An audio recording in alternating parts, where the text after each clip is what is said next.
šitoj vietoje žiūriu paprastai ir nesudėtingai. Visi gali prie manęs prisijungti, kurie trokšta Lietuvos nepriklausomybės ir kurie nori, kad Lietuvos žmonės patys nuspręstų savo likimą, o ne kas nors nurodytų ar iš Maskvos, ar iš Vašingtono, ar iš Briuselio. Tai tie, kurie palaiko šitą kryptį, šitas mano 2 mintis, kur pasakiau, visi gali prisijungti. Ir generolas gali prisijungti, ir Gabrielius Landsbergis gali, ir Nausėda tas pats gali prisijungti. Bet tik tai problema, jie nepalaiko šitų minčių. Jie nepalaiko minties, kad Lietuva privalo būti nepriklausoma. Nei vienas nepalaiko. Dabar iš kandidatuojančiųjų nei vienas nepalaiko šitos minties.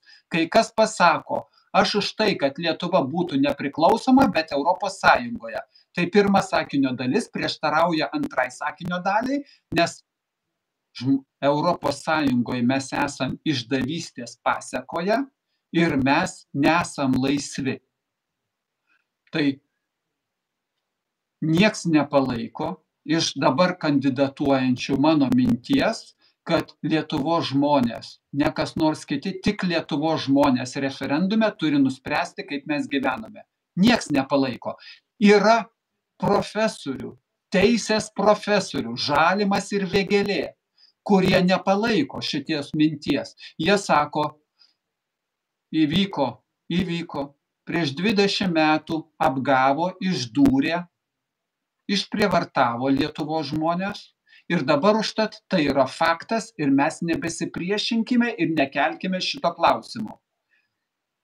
Tai kai kas nors iš jūsų kažką atėmė prieš 20 metų, tai jūs dabar sakot, ai, tiek metų praėjo, aš jau sakau, kad man nebereikia tos nepriklausomybės.